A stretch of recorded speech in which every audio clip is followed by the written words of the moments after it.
Sabi nung isang nag-comment, basta daw code A, pwede na raw yung matic tsaka manual. Mga kaibigan, so lilinawin natin dyan ha.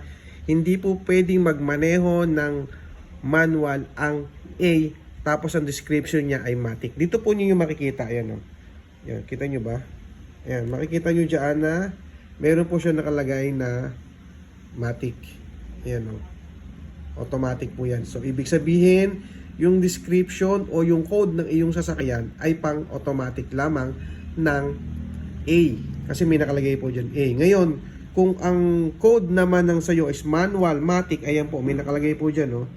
Malinaw na meron dyan. Tapos yung code mo dyan, may nakalagay na manual and automatic.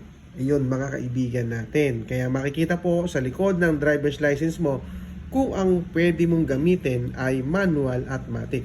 Pero kapag po kayo naka-manual, pwede po kayo sa matic. Pero yung matic, hindi po pwede mag-manual. Okay? Yun lang. Salamat!